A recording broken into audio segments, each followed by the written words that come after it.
peoples of the world to condemn the U.S. military aggression against Venezuela and to confront this act of state terrorism that threatens international peace and security and seeks to impose a new doctrine of U.S. imperialist domination in Latin America and the Caribbean and in the world.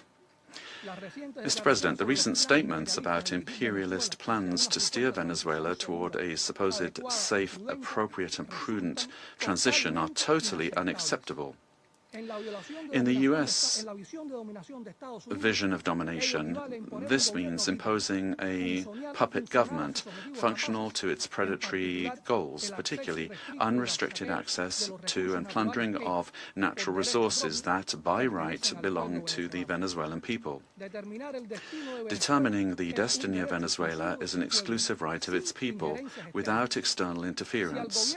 If the U.S. government, lacking any moral authority whatsoever, truly cared about the peace, freedom and justice of Venezuelan men and women, it would not have bombed that territory with absolute disregard for the lives, sovereignty and territorial integrity of that nation. I conclude by reaffirming our unwavering adherence to the proclamation of Latin America and the Caribbean as a zone of peace, and by calling for action with the firmness and determination that current circumstances demand, always in defense of international law and of a future of peace for all the peoples of our America and of the world. Thank you. I thank the representative of Cuba for the statement and now give the floor to the representative of Nicaragua. Thank you very much, Mr. President. Latin America and the Caribbean is a zone of peace, declared by the Community of Latin American and Caribbean States, CELAC, on behalf of all of the peoples and governments of our region. This zone of peace must be fully respected by all governments of the world without exception, and in particular by the members of this Security Council responsible for international peace and security. This decision, these desires and aspirations of our peoples, are a noble contribution to world peace, to international law and to the United Nations Charter. Mr. President, Nicaragua supports what was expressed by the interim president of Venezuela, Delcy Rodriguez, calling for the immediate release of the constitutional and legitimate president of Venezuela, Nicolas Maduro Moros, and the first fighter of the country, Cilia Flores. All member states of the United Nations have the duty to respect international law, the spirit, the purposes and principles of the United Nations Charter, the right to sovereignty, self-determination, territorial integrity of states, non-interference and peaceful coexistence. The Venezuelan people are a dignified people, the people of Bolivar, of Chavez and of Maduro, and they have never bowed the knee. They defend their right to sovereignty and their right to peace. Nicaragua will always stand with Venezuela. Peace has been deeply damaged, and the human family, the community of nations, the peoples of the world, we urge all of you to respect the dignity of all peoples. Thank you. I thank the representative of Nicaragua for the statement and now give the floor to the representative of Trinidad and Tobago. Thank you, Mr. President. The delegation of Trinidad and Tobago thanks the Security Council for convening this urgent meeting following the recent developments in the Bolivarian Republic of Venezuela. My delegation addresses this council today as a Caribbean nation, a neighbor of Venezuela, and a long-standing advocate for peaceful coexistence and the rule of law. The government of Trinidad and Tobago has taken note of the military operations undertaken by the United States in Venezuela. we remain committed to cooperative efforts led by the United States to disrupt and dismantle networks that enable transnational crime across the Americas, whose activities have had debilitating effects on the security and stability of the region. Trinidad and Tobago remains steadfast in its support of the United States of America's initiatives that strengthen regional security, reinforce the rule of law, and safeguard the well-being of our societies, the Americas. The government of Trinidad and Tobago, while valuing its long-standing and robust partnership with the United States, remains equally committed to maintaining a constructive and respectful relationship with the Bolivarian Republic of Venezuela, and continues to uphold peaceful relations with the people of Venezuela. The delegation of Trinidad and Tobago wishes to underscore its long-standing relationship with both the United States and Venezuela, and stands ready to work collaboratively with all partners who share the aspiration of a safer, more prosperous and stable hemisphere. Mr. President, I thank you. I thank the representative of Trinidad and Tobago, and now give the floor to the representative of Spain. Mr. President, at the outset, allow me to congratulate you on assuming the monthly presidency of the United Nations Security Council and wish you every success in the discharge of your duties. I thank you for convening this important meeting, and I also extend my thanks to the Undersecretary General and Head of Political and Peacebuilding Affairs of the United Nations, Madame Rosemary DiCarlo. Thank her for the information provided today. Spain would like to express our profound concern about what's happened in Venezuela, and as the Secretary General of the United Nations has noted, it constitutes a very worrying precedent with implications for the region and for the world.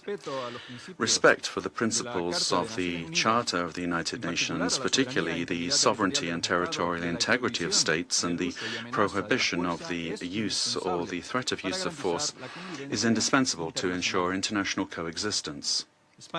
Spain defends the validity of an international order that is rules-based, where it is imperative, as set out in Article 2.3 of the Charter, to pursue the peaceful settlement of disputes.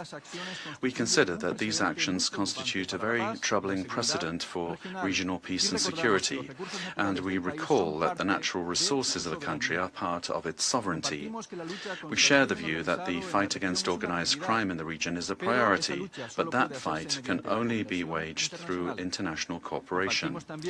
We also share the view that it is a priority to defend human rights and fundamental freedoms in Venezuela.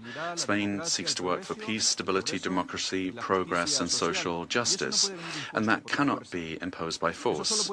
It can only come through broad dialogue among Venezuelans, leading to a peaceful and democratic Venezuelan solution. It must be the voice of the Venezuelan people that determines the destiny of Venezuela. Spain did not recognize the results of the most recent elections held in Venezuela in July 2024 and has been unequivocal in condemning any violations and threats to human rights. We have provided protection to opposition leaders who have been persecuted and have expressed firm rejection of any undemocratic conduct and abuses against the citizenry. But such condemnation can only be exercised with full respect for international law. Spain will work to unite Venezuelans, men and women, and is committed to dialogue and peace because force never brings more democracy. Thank you, Mr. President. I thank the representative of Spain, and I now give the floor to the representative of South Africa. Thank you, Mr. President. We wish to congratulate the Federal Republic of Somalia for assuming the rotating presidency of the United Nations Security Council for the month of January, and wish you and your delegation all the best in the execution of your responsibilities. We also wish to thank you for convening this debate and affording all UN member states to participate, because the situation in Venezuela concerns all UN member states, given its implications for the credibility of the UN Charter and international law. Mr. President, integral to the maintenance of international peace and security since the establishment of the United Nations is the understanding that no nation can claim to be legally or morally superior to another. We are all nations born out of different histories and contexts, ascribing to the common values and principles enshrined in the Charter of the United Nations. Chief amongst these principles is the sovereign equality of all its members. By signing the Charter, we have all committed to settle our international disputes by peaceful means in such a manner that international peace, security, and justice are not endangered. We have also committed to refrain in our foreign relations from the threat or use of force against the territorial integrity or political independence of any state, or in any other manner inconsistent with the purposes and principles of the United Nations. The International Court of Justice has also previously affirmed that international law prohibits the use of force and intervention in another state's affairs. Due to the shortcomings of its predecessor, the League of Nations, the UN was created to prevent countries from resorting to conflict, to settle disputes and prohibit the use of force unless it is done in a legally prescribed manner. In doing so, the UN has played a pivotal role in ensuring peaceful existence amongst nations, including in ending the colonial subjugation by powerful countries over others, underpinned by respect for the equal rights of nations, large and small, and respect for the principle of equal rights and self-determination of peoples. Joining the organization and committing to its principles afforded protection to many of us, with the supposed assurance that no longer would one nation be seen as inferior to another. Unfortunately, when countries ignore the Charter and act contrary to its central premise, it undermines the credibility of the entire system in which we all undertake our international relations. The stability of the international system depends not only on the respect, but on the consistent application of these established legal norms. We all benefit from a rules-based international order based on international law. When we break those norms, we invite anarchy and an environment where might makes right, ignoring the complexity of interrelations and interdependence in our modern world. Mr. President, the unilateral military strikes carried out by the United States of America against Venezuela and the abduction of President Nicolas Maduro and his spouse from Venezuelan territory for transfer to the United States wantonly violates the sovereignty and territorial integrity and independence of Venezuela. These actions are also in stark contrast to our established legal norms, reinforcing the belief that might is right and undermining diplomacy. History has repeatedly demonstrated that military invasions against sovereign states yield only instability and deepen crises. Unlawful unilateral force of this nature undermines the stability of the international order and the principle of equality among nations. Such use of force also undermines the institutional infrastructure established to regulate relations among nations. We have seen examples of these in Libya, Iraq, and countless cases in Africa where foreign interventions and interference create security crises and undermine national governance institutions cultivated through nuanced and complex national contexts.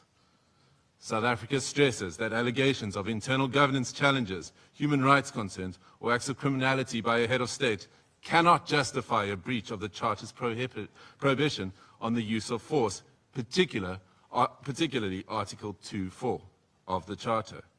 The peaceful resolution of disputes and internal matters must proceed in accordance with international law and through multilateral mechanisms.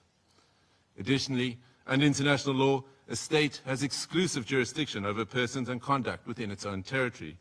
Any enforcement of domestic law, including arrest by one state within the territory of another state without the state's consent, is an unlawful violation of sovereignty. There are recourse mechanisms at the disposal of states to implement international law. This includes taking action by bringing a case before the International Court of Justice or seeking action from the Security Council. We note the statement issued by a group of concerned countries, mainly those in the Latin American region, most affected by the developments in Venezuela, which reiterates that the situation in Venezuela must be resolved exclusively through peaceful means, through dialogue, negotiation, and respect for the will of the Venezuelan people in all its expressions, without external interference and in accordance with international law. Mr. President, each one of our countries, including our peoples, that are members of this organization and that are bound to its charters, have the right to determine our own democratic and political path. This inherent charter-given right to self-determination cannot and should not be abrogated. If we do not stand up for the sovereign rights of any nations or states when they are undermined and wantonly violated, then which one of us are safe or are guaranteed protection by the principles of the Charter and international law? Failure to act decisively against such violations is tantamount to inviting anarchy and normalizing the use of force and military might as the main form of discourse in international politics. This would be a regression into a world preceding the United Nations, a world that gave us two brutal world wars, and an international system prone to severe structural instability and lawlessness. We cannot afford to proceed into a complex future without the stability and protection afforded by international law. I thank you. I thank the representative of South Africa for his statement, and I now give the floor to the representative of Eritrea. Thank you, Mr. President. Allow me at the onset to congratulate Your Excellency and the government of the Federal Republic of Somalia on assuming the presidency of the Security Council for the month of January. We also extend our congratulations to Bahrain, Colombia, the Democratic Republic of Congo, Liberia, and Latvia on their election to the Security Council. As this is the first Security Council meeting of the year, allow me to pay tribute to the outgoing members, Algeria, Guyana, the Republic of Korea, Sierra Leone, and Slovenia, for their dedicated service and diligent work throughout the tenure of the Council. I read this statement on behalf of the Group of Friends in Defense of the United Nations Charter. The Group of Friends in Defense of the Charter of the United Nations condemns the most unequivocal and categoric manner the act of aggression perpetrated on 3rd January 2026 against the Bolivarian Republic of Venezuela by special forces of the United States of America, which included armed attacks against civilian and military objects in the capital city of Caracas, as well as in various other cities of the Venezuelan territory, and the illegal abduction of the President and First Lady of the Bolivarian Republic of Venezuela, His Excellency Mr. Nicolas Maduro Moros, and Her Excellency Mrs. Celia Flores de Maduro. The member states of the Group of Friends in Defense of the Charter of the United Nations expressed their serious concern at the impact of these series of armed attacks, particularly on civilians and their human rights to life, which have included military assaults with U.S. Special Forces, while emphasizing that such acts constitute a clear breach of international law and of each and every principle governing international relations, including those foreseen in the Charter of the United Nations. The Group of Friends of the Charter of the United Nations reiterates its firm support to the constitutional government of the Bolivarian Republic of Venezuela under the leadership of President Nicolas Maduro Moros, and emphasize the importance of ensuring strict respect for the inviolability of the immunities accorded to heads of states and government under international law, while renewing its unwavering solidarity with the Venezuelan people in their ongoing struggle for defending their homeland, including through the actions it may take within the framework of international law to exercise its inalienable right to self-defense. The member states of the Group of Friends in Defense of the Charter of the United Nations demand for the immediate cessation of all hostilities against the Bolivarian Republic of Venezuela, for the full respect for the sovereignty, territorial integrity, political independence, and inalienable right to self-determination of the Bolivarian Republic of Venezuela, for the immediate return of President Nicolas Maduro and First Lady Celia Flores de Maduro to the Venezuelan national territory, and for those responsible for these acts of aggression to be held accountable.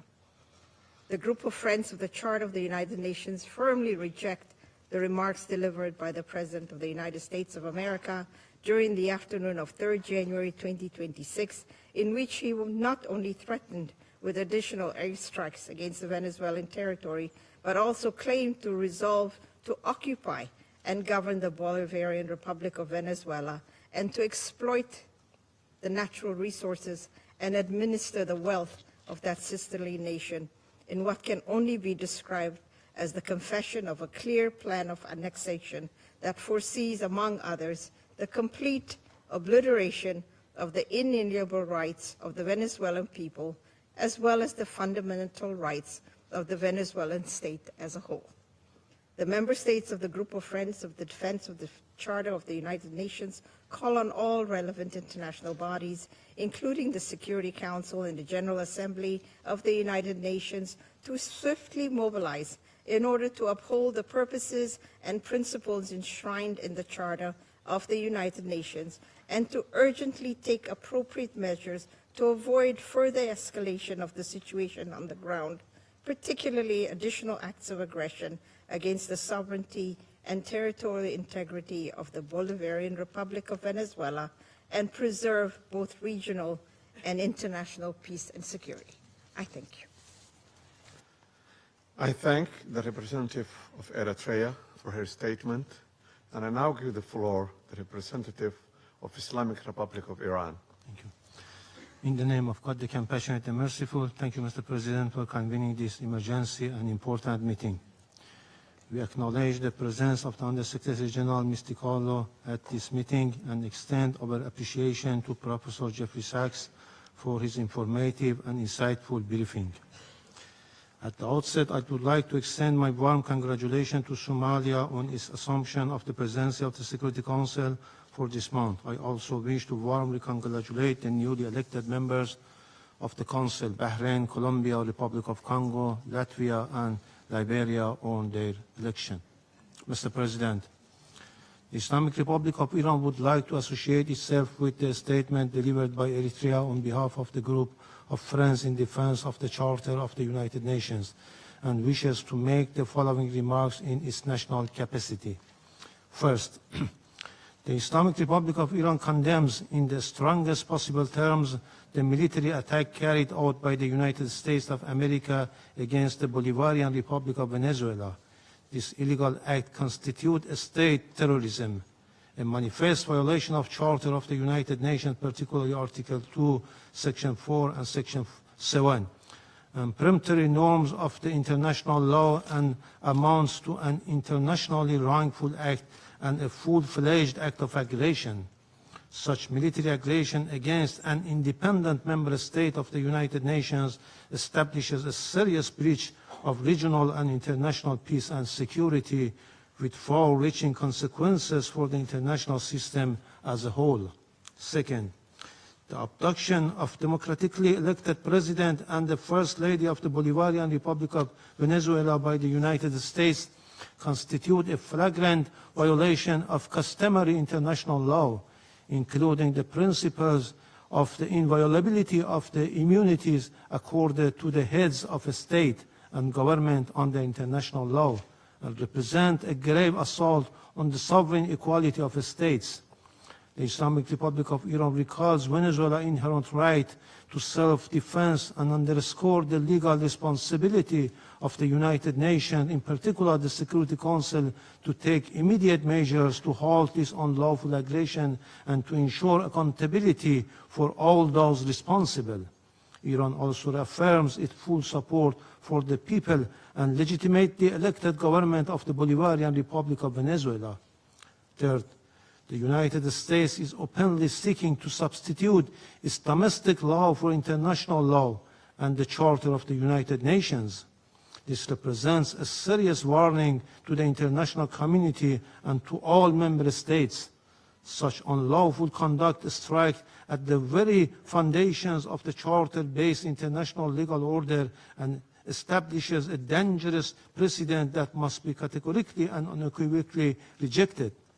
The so-called declared U.S. policy of peace through strength prescribed the law of the jungle and the rule of force instead of rule of law, and if tolerated and normalized, would render the collective security system established by the Charter ineffective and devoid of purpose. Fourth, The continued inaction and paralysis of the Security Council in the face of the explicit threat and act of aggression by the United States have fostered a dangerous climate of impunity. It has emboldened the United States to persist in unlawful conduct that poses a grave threat to regional and international peace and security.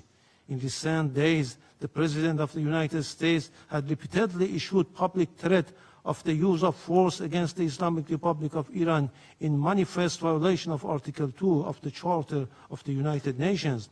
At the same time, the United States is shedding crocodile tears for the Iranian people and hypocritically claims to support them while maintaining a well-documented record of intervention, the use of force, and the imposition of unlawful unilateral coercive measures against Iran. This includes its direct political, military, and operational support and involvement for Israeli regime unlawful joint war of aggression against Iran between 13 and 24 June 2025, which resulted in loss of civilian life, attacks on civilian infrastructure, and serious violations of fundamental human rights of the Iranian people. Iran reaffirms its inherent right to defend its sovereignty, territorial integrity, and national security, and to protect its people against any foreign interference. The United States of America will bear full responsibility for consequences arising from its unlawful threats and any ensuing escalation. Finally, we unequivocally reject the baseless allegation and unwarranted reference made to Iran by the representative of the United States at this meeting.